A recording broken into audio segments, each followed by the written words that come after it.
when thinking about how this tool could actually be interesting for companies and different from other companies that already are doing this, we thought about three main points, right? So first point, how we make this embed in the tools that you already have. Because usually when you are working in a company, you're using Slack, you're using Jira, you're using many tools at once. And just to remember to go to yet another tool to get some rest, it usually can be a challenge. So one of the main things we wanted to do is to embed this in your daily tools. So that step of engagement or generating that engagement was already there. That's why Getilo only runs into a Chrome extension and a Slack app. It's not a proprietary software or anything. The other thing, we wanted to do it very mindful of the time of the people and how people actually interact with activities every day. So if many times people do not show to the yoga classes or the meditation classes that different companies offer because they're in the middle of the day, you need to leave everything that you're doing for 1 hour and dedicate 1 hour to it. In our case, we decided to go with very short bits and pieces of content of just 10-minute videos and of course on demand. So everybody can actually get it in the moment that they really need it and not just one size fits all.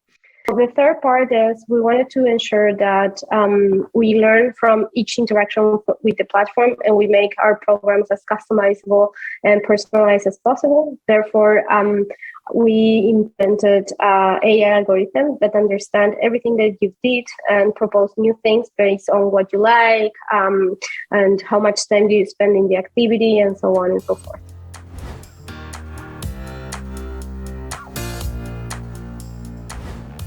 We always planned this to be a B2B tool, but we had a lot of discussions on which platforms to embed first, because we know that embedding the platform in Google was simpler from a developer perspective, and same doing with Slack, but a lot of that's a limitation for us, right? Because a lot of companies are using Microsoft instead of G Suite, and also using, Microsoft Teams, as well as Workplace as tool for communicating with others instead of Slack. So for us, it was a huge challenge to understand where to actually build a platform first. So we started with Google first because it was easier for us, and also it was easier to prove the concept using Google.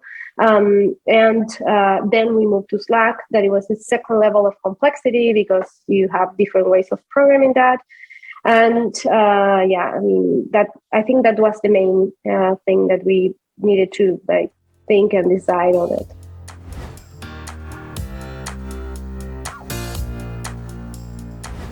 So for developing the tool, we started in May, and we got our first deployment of the app in, if I'm not mistaken, in September. So it was around 4 months. More or less 4 to 6 months. Yeah. So it was around 6 months in the end. And who was involved in the process? Well, it was a lot of people. We got a lot of people involved, right? So it was me designing the whole product from the perspective of the screens and from the perspective of the flow, the user experience, and so on. But we hired a third-party developer company who helped us solve everything, because we didn't know how to crack it out, the Chrome extension, either the Slack app. I mean, we needed a team who had done it before.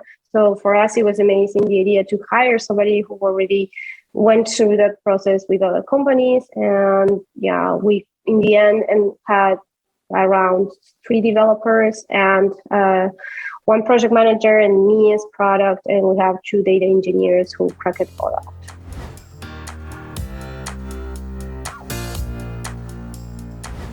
Well, when we got the product in different stages, right? So first of all, we got the Chrome extension. To the Chrome extension, we had all the configurations and the endpoints to make sure that everything was actually working.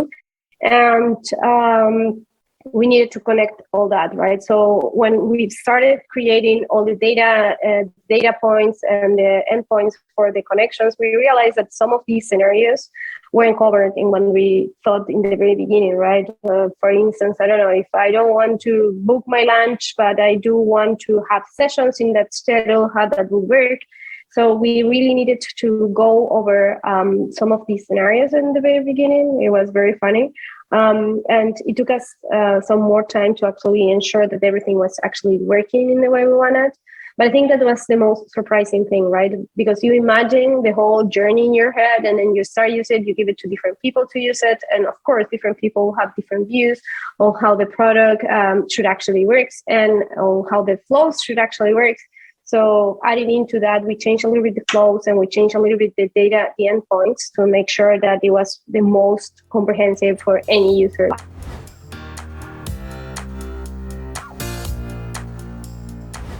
After we got the product and we knew that everything was actually working, we started selling the product, and we got our first client in October last year.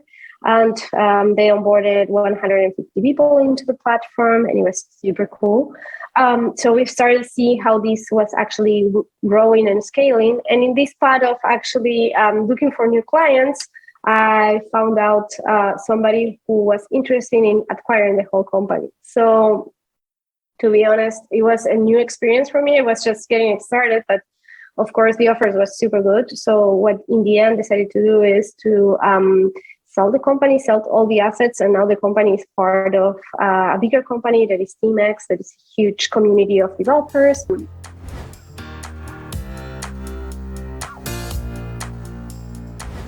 We wanted to make this and to create the product and the MVP without going huge and spending a lot of money.